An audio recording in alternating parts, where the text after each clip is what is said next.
लोगों को आवाज़ लगा रहे थे कि तीसरे फ्लोर पे लोग फंसे हुए हैं, वो लाइटिंग के इशारे दे रहे हैं। सबसे पहली चीज़ ये होती है कि जिसने बचाया एक इंसान को, उसने बचाया पूरी इंसानियत को। उनको कहा कि देखिए मैं ट्रेन याफ्ता हूँ, फायर फाइटर हूँ, मैं लोगों की मदद कर सकता हूँ, आप मुझे आगे जाने दें। तो ठीक है, आप जहाँ पर आपको लग रहा है कि लोग बता रहे हैं कि यहाँ पर लोग हैं, आप यहाँ से फायर फाइटिंग करो, पानी मारो, मुझे आप सीढ़ियाँ दो, आप मुझे वो दो, मैं जाता हूँ ऊपर। ये थर्ड पे लोग बचे हुए, तो मैं इन लोगों को नीचे उतार के ले आऊँगा खैर खैरियत से सलामत। मैं यहाँ खड़ा हूँ ऊपर, जब तक आप में से आखिरी बंदा नीचे नहीं जाएगा मैं नीचे नहीं उतरूँगा। तो तकरीबन 6 से 7 लोग मैंने वहाँ से रेस्क्यू करे।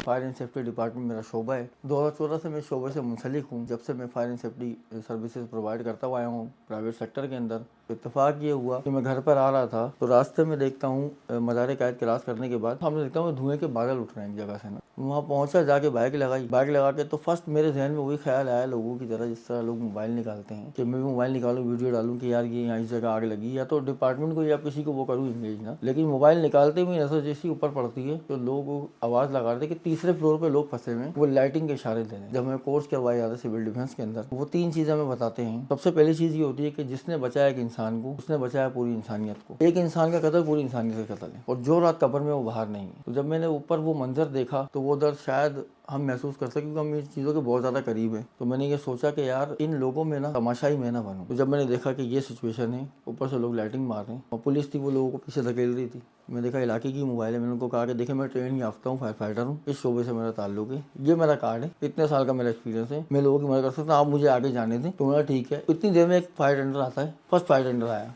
तो वो ये सोच के आए थे कि नॉर्मली सी आग लगी होगी, हम जाएंगे, एक फायर टेंडर फिलहाल काफ़ी, बाकी मंगा लेंगे, बैकअप में गाड़ियाँ कितनी दूर है। वो आए अपने हिसाब से, लेकिन जब वो वहाँ पहुँचे हैं तो आग तो मिनटों और सेकंडों में कहाँ से कहाँ तक पहुँच चुकी थी ये अंदाज़ा नहीं हुआ। खैर मैं उनको कहा कि यार आप देखो एक काम करो, सब एक जगह इंगेज हो जाएंगे तो बड़ा मसला हो जाएगा। इससे बेहतर ये है कि हम टीम में बढ़ जाए। आप लोग, पानी आपके पास है, आप जहाँ पर आपको लग रहा है कि लोग बता रहे हैं कि यहाँ पर लोग हैं, आप यहाँ से फायर फाइटिंग करो, पानी मारो, मुझे आप सीढ़ियाँ दो, आप मुझे वो दो, मैं जाता हूँ ऊपर। ये थर्ड पे लोग बचे हुए, तो मैं इन लोगों को नीचे उतार के ले आऊँगा खैर खैरियत से सलामत।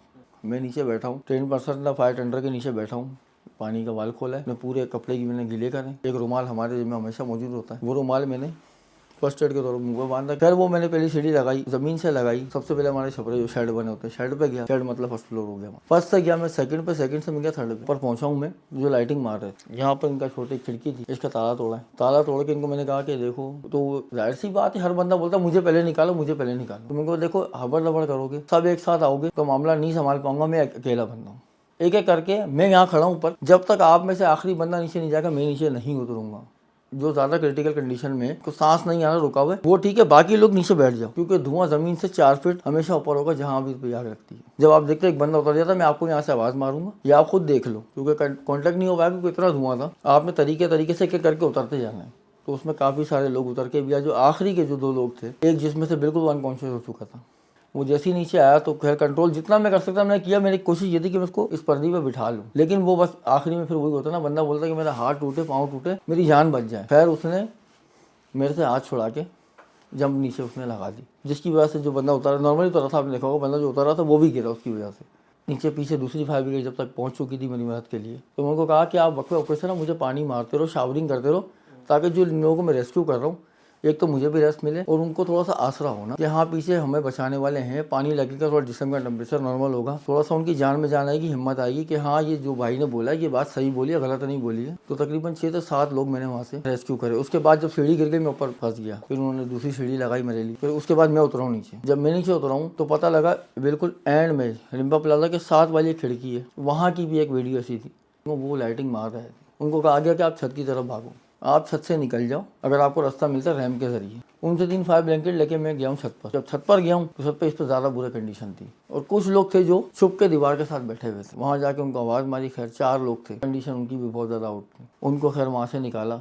लकड़ी की एक सीढ़ी थी वहाँ बराबर रिम्बा प्लाजा जो था, इन्होंने हमें सीढ़ी लगा के दी। उनके पास सिस्टम भी माशाल्लाह अच्छा था, फायर हाइड्रेंट सिस्टम उनके पास अपना था, पानी चीज़ें सब अपनी थी। आप इस्तेमाल करो, आप फायर फाइटिंग करो, जो कर सकते हो आप करो, हमारे लोग उतारो। लेकिन अगर सिस्टम होता, तरीक़ेकार होता, लोगों को बताया गया होता तो फिर एक काम होता अलग। अब जिस तरह आपने एक वीडियो तो शायद देखी होगी कि फ्रंट वाली साइड से दूसरी गली की साइड थी, वहाँ एक बंदा जिसकी रात में उतारा 2 बजे, उसको खिड़की के साथ वो चिपका हुआ, तो शीशा नहीं तोड़ा उसने, तो पता ही नहीं था मैंने करना क्या।